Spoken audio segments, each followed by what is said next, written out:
Team leaders are the backbone of any call center. Yet typically what happens is one of the better operators is made a team leader and thrown into the deep end with little or no understanding of their role, much less comprehensive training or ongoing support. As a result, all too often we turn a terrific telemarketer into a stressed and underachieving team leader and get frustrated with the results. Then after a few months or even weeks, we end up replacing them and usually losing a really good telemarketer in the process too. Hi, I'm Mark Carrier, and today I'm going to share with you the 7 pillars for creating amazing team leaders who coach, nurture, and lead winning teams that continuously meet or even exceed their monthly targets and KPIs. And be sure to stick around to the end of the video because I'll share a link where you can download this team leader training guide. Having owned a call center myself and working all over the world for 31 years, running marketing departments and call centers and consulting with businesses, mentoring their call center managers and team leaders, I'm well aware of the difficulties of developing amazing team leaders who coach, nurture, and lead winning teams. After doing this over the years, I've learned that to create truly amazing team leaders, you need to develop an effective training process incorporating these 7 pillars so they clearly understand their role and acquire the practical skills needed to lead their teams to consistently achieve their targets and KPIs. The first pillar is getting the right person. All team leaders are not the same, yet there are common traits, characteristics, and practices that set successful team leaders apart. The key to selecting the right team leader is understanding these traits and characteristics and practices so you can look for them in prospective candidates when recruiting from outside or promoting from within. Obviously, you want the right person from the start, even if you need to help them learn some of the skills they'll need to be successful, because it's always easier and quicker coaching somebody who has the right basic traits and characteristics to begin with. The second pillar is effective time management. The number one reason most team leaders give for not providing their team members with on-the-job training or coaching is that they just don't have the time, with all the different administration and HR tasks they have to do every day. And to be fair, some have a point when you look at all the things they do each day and every week. If this is the case in your center, you should have a look at which tasks can be handled by an administrator or somebody in HR rather than your team leader. After all, a team leader's number one priority should be reaching their team's goals each week. So you need to make sure they have the time and energy to provide really effective leadership and coaching.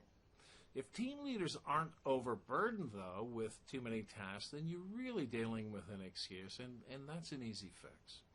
To make sure they're using their time effectively, have them complete a weekly schedule for the coming week. Give you a copy and pin it to their workstation. Review their schedule to make sure they're focused on the coaching tasks you want, and make any necessary amendments if needed. You also want to keep them accountable, so check in throughout the week to make sure they're doing their coaching tasks when scheduled. Bringing these essential elements together, team leaders will have the time to help their team members perform better because team members are finally getting the coaching they need. Pillar 3 is having a coachable call structure. Team members need an easy-to-understand call structure that sets out all the key steps in the proper sequence they need to follow to achieve positive outcomes, whether handling customer service calls, booking appointments, or making sales. An effective call structure crystallizes the steps when handling or making a call, and when done correctly is easy to learn and easy to coach. Just imagine how more quickly you'd improve the overall performance of your call center if you had a call structure for your team to follow that team leaders could use to coach team members to follow. The fourth pillar is call monitoring and calibrated scoring. To be effective coaches, team leaders need to have a clear understanding of the challenges team members are facing when making or handling calls. The best way to understand where coaching is needed is to listen to team members' calls and score each area of the call structure in those calls. It is imperative that scoring guidelines are created and calibrated with all team leaders to ensure consistent scoring across the call center. Pillar 5 is corrective and nurturing feedback.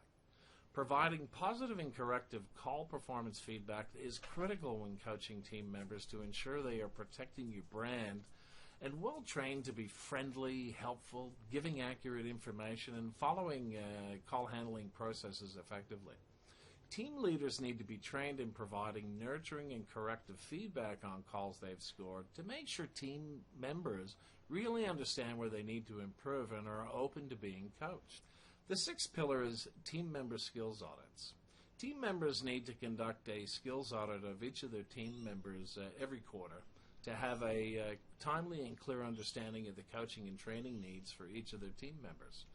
These audits can be done more frequently, particularly if there are chronic underperformers or when new team members join the team.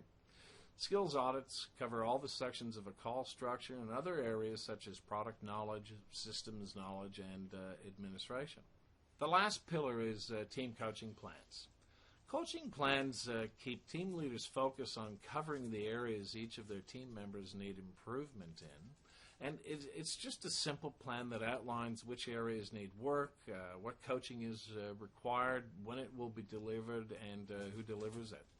This pulls everything together into a roadmap team leaders can follow that focuses on the specific areas of coaching needed for each team member. Love to hear your thoughts on these 7 pillars for developing amazing team leaders, so just leave your thoughts in the comments section below. And if you have any questions, just put them there too, and I'll be sure to answer them all.